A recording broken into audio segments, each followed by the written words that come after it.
देखो बच्चे लोग, अभी हम लोग लास्ट क्लास में पढ़ रहे थे परावैद्युत के बारे में। किसके बारे में? अब अगर परावैद्युत पदार्थ को रखा जाएगा, कहाँ रखा जाएगा? समांतर प्लेट संधारिता के बीच में, तब हमारी धारिता की मान क्या है? तो लिखिएगा, जब, एक नंबरी क्वेश्चन भी है, 2 नंबरी भी है, ऑब्जेक्टिव भी है। लिखिएगा, जब परावैद्युत पदार्थ को, हाँ क्वेश्चन में आप अच्छी बना लो, नोट या 5 नंबरी का लाइन हेडिंग जो मैंने तो लिखिएगा, जब परावैद्युत पदार्थ को, किसको बोला? जब परावैद्युत पदार्थ को समांतर प्लेट संधारिता के, जब परावैद्युत पदार्थ को समांतर प्लेट संधारिता के, समांतर प्लेट संधारिता के बीच में रखा जाए, तब तब तब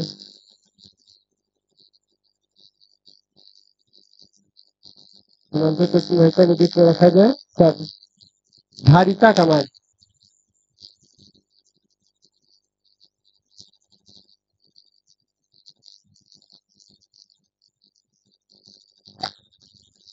ठीक है, धारिता का। चलिए अब देखिएगा, जैसे मान के चलो ये एक प्लेट है, यह एक प्लेट है। शुरुआत में इसकी वैल्यू एप्सिलॉन नॉट, याद है, A/D, याद है? ये हवा में पढ़ाया था आप लोगों को। अब हम क्या कर रहे हैं, एगो डाई इलेक्ट्रिक स्लैब डाल रहे हैं। क्या डाल रहे हैं? बताइए, इसकी शुरुआती में इसकी दूरी कितनी थी? और हमने एगो डाई इलेक्ट्रिक स्लैब डाले।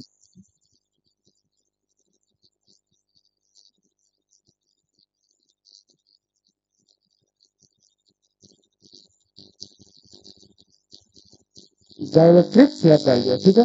इस स्लैब की जो मोटाई थी T, मतलब T मतलब थिकनेस, इसकी थिकनेस कितनी थी? T थी। अब इसमें और इसकी जो माध्यम का जो वैल्यू था वो K था। क्या था दोनों? और ये तो हवा था। तो हमको एक बात बताइए, पहले जो पहले हवा था, तो हवा में मैंने धारिता निकाल दिया, लेकिन हमें हवा में नहीं, मीडियम में चाहिए। तो बताइए, वैद्युत क्षेत्र आप कितने जगह पे जमा होगा? इसको हवा में भी जमा होगा और एक माध्यम के अंदर भी जमा होगा। तो वैद्युत क्षेत्र कितने पार्ट में जमा हो गए? 2 पार्ट। तो एक तो वैद्युत क्षेत्र हवा में जमा हुआ और एक वैद्युत क्षेत्र जमा हुआ मीडियम में। कहा जमा हुआ? मीडियम। कोई दिक्कत? तो अब अगर हमको धारिता निकालना तो हमको विभव चाहिए। क्या चाहिए हुआ? विभव। आप बोलेंगे विभव, तो विभव का मान, तो लिखित तरह लिखवाता हूँ, माना की। लिखिए तो माना की, लिखिएगा माना की, माना की,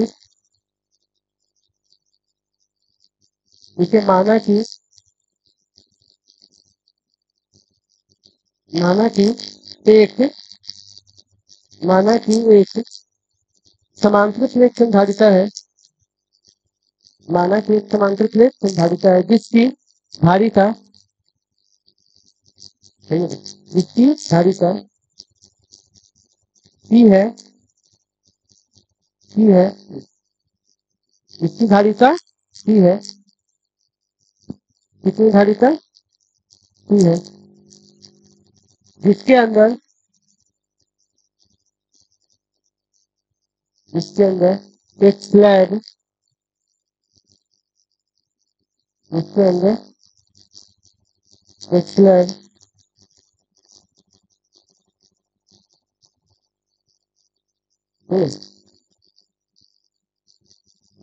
जिसकी मोटाई T है,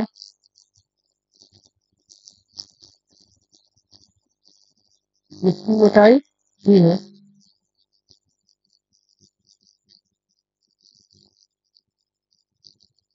जिसकी मोटाई T है, इसके द्वारा धारिता का मान किसका मान होगा,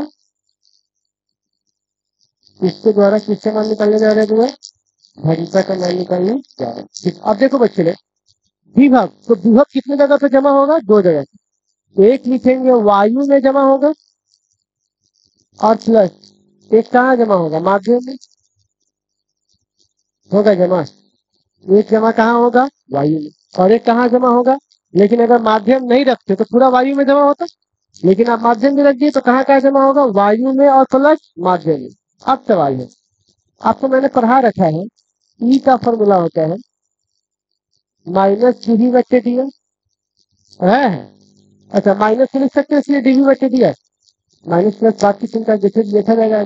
अच्छा, डी का मतलब होता है स्मॉल वोल्टेज, तो स्मॉल को हम पूरा वोल्टेज नहीं लिख सकते हैं क्या, छोटा जल्दी से छोटा ही लिखेंगे, पूरा वोल्टेज भी तो लिख सकते हैं हम। अच्छा, बता दूरी, तो दूरी को लिख सकते हैं डी, लेकिन दूरी आर ए होगा क्या, R H Y Z D कुछ भी हो सकता है। तो बताइए ई का फॉर्मूला क्या है, तो बताओ भी बराबर क्या होगा हमारे पास, लिख सकते हैं यहाँ पे भी बराबर ई गुने डी, बोलिए नहीं हो जाएगा, ठीक आप बताइए। तो इसके लिए भी, हाँ, पहला वाला का ई, तो पता है ना हवा में जो ई होता है उसको ई नॉट बोलते हैं, हवा वाले ई को क्या बोलते हैं, ई। और हवा में दूरी कितनी है, तो देखो पूरा डी था, इसमें से कितना जगह छेक लिया है, तो आप कितना जगह बचा होगा बाहर हवा में, डी माइनस प्लस माध्यम का बोलिए, तो इसका ई माध्यम और इसकी थिकनेस कितनी है, चलिए इसमें कोई डाउट आपको बोलना।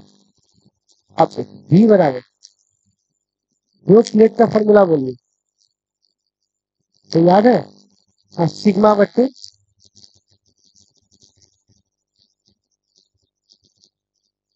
काम करिए, इससे क्या काम करिए, कल मैंने आपको पढ़ाया था, आपको याद होगा, यहाँ पे ऐसा फॉर्मूला लिखना पड़ेगा, ई नॉट बट्टा ई मीडियम बराबर ई आर, याद है, इसको खेद बोलते थे, कल की क्लास में लिखवाए थे आपको, हवा में बट्टा माध्यम का रेशियो क्या आता है, सी आता है, कोई दिक्कत इसमें, तो बताओ हवा बराबर क्या होगा, यहाँ माध्यम बराबर क्या होगा, ई एन बराबर लिख देंगे ई नॉट बट्टा के क्रॉस मल्टीप्लीकेशन से। तो आप बताइए यहाँ पे जो वैल्यू है ई नॉट बी माइनस, यहाँ पर क्या है,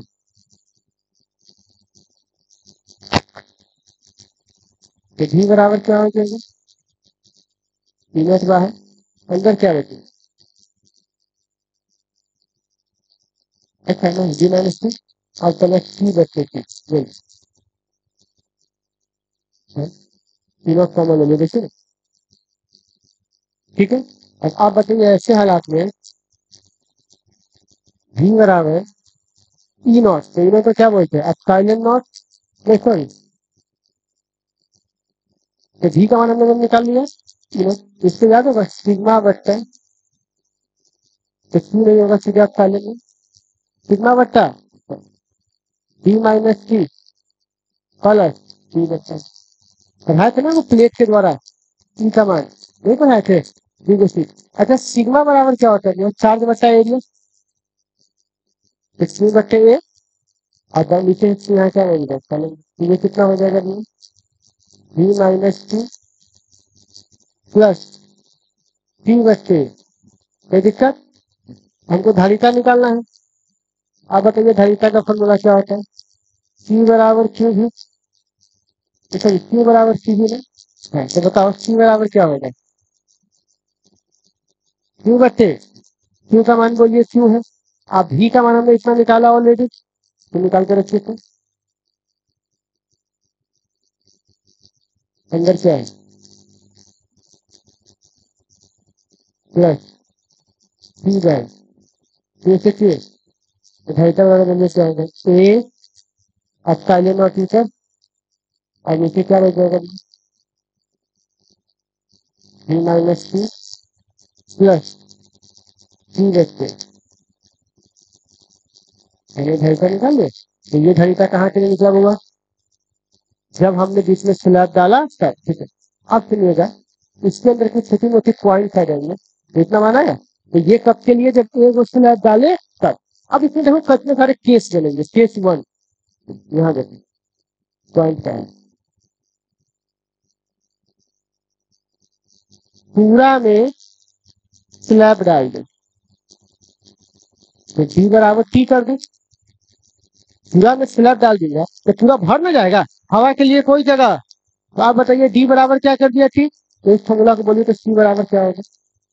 ए एप्सिलॉन बटा डी माइनस टी 0, क्योंकि 0 ना हो जाएगा ये वाला। फिर यहाँ पे क्या बचेगा? यहाँ पे लिख सकता हूँ ए एप्सिलॉन नॉट और के बटा टी, नहीं हो जाएगा? अच्छा, इसी चीज को तो डी बोलते हैं, क्योंकि डी किसके बराबर है? डी है कि नहीं? ये मान निकल रहा है थे ए एप्सिलॉन नॉट, और आपको पता है ना के को एप्सिलॉन आर भी कहते हैं। निकल रहा है कि नहीं निकल रहा है?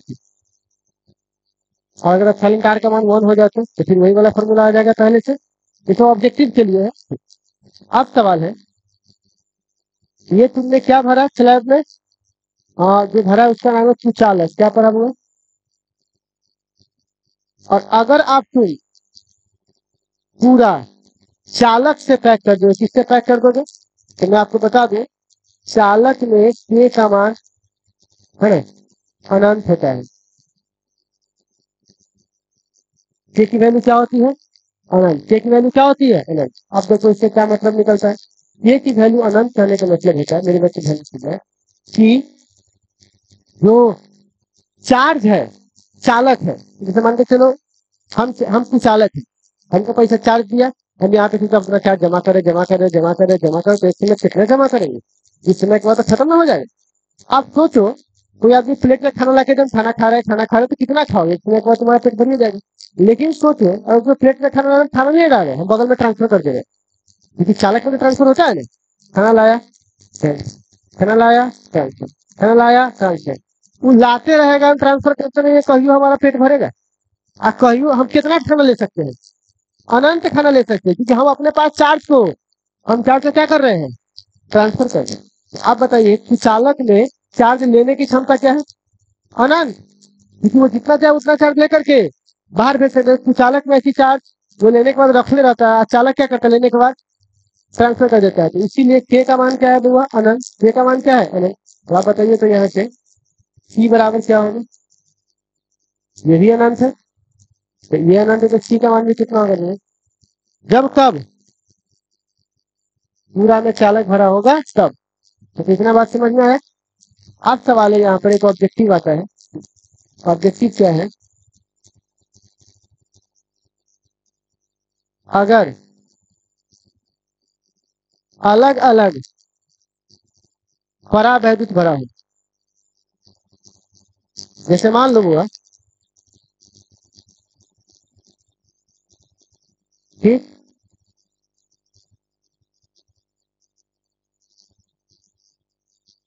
एक परावैद्युत, दूसरा, तीसरा, इस तरह अनंत हो सकता है। K1 K2 C1 C2, ऐसे बहुत हो सकता है, 4 5 6 7 8 9 10। तो ऐसे हालत में क्या करना चाहिए? आपको सी का जो फॉर्मूला यहाँ लिखे है, देखो तो बताओ तो क्या लिखे? ए चेंज होगा? नहीं।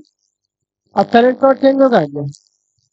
यहाँ पर क्या था? डी में से टोटल टी घटेगा, तो टोटल टी है, लेकिन टोटल लोग घटाइएगा तो टोटल थिकनेस कितना है?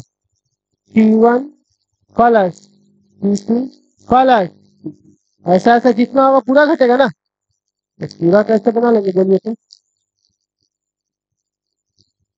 यहाँ पर एक वो टी था, तब ना टी घटा दिए थे, यहाँ पे बहुत सारे टी को जोड़ के पूरा घटाएंगे यहाँ से। अब प्लस क्या लिखा हुआ है? टी बट्टे के क्या लिखा हुआ है?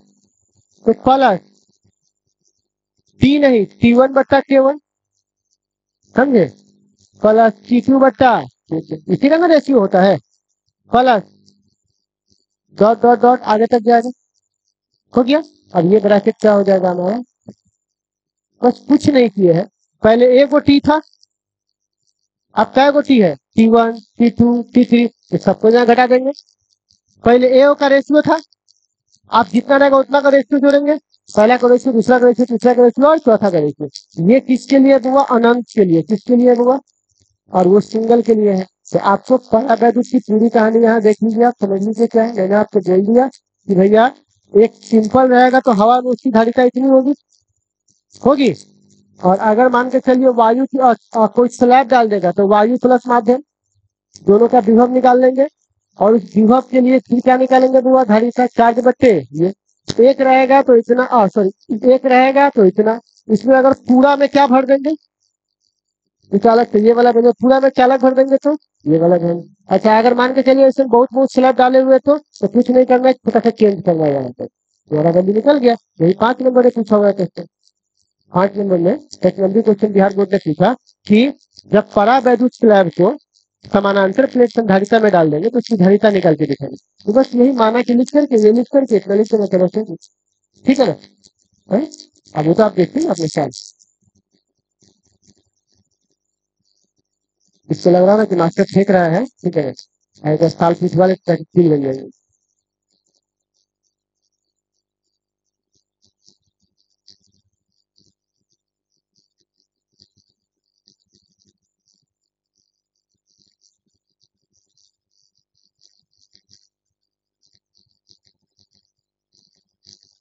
असाइनमेंट पे गाल करके आपने देखने से ना हो, तो खाली मास्टर पर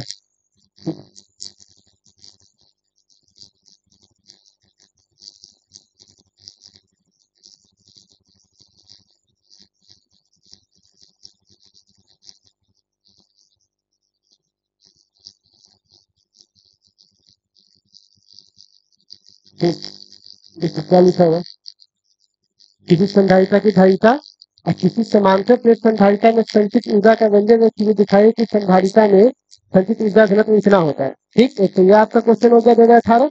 अब चलिए क्या लिखा हुआ है, परावैद्युत वाले एक समानांतर प्लेट संधारिता की धारिता का व्यंजन करके से समझा है।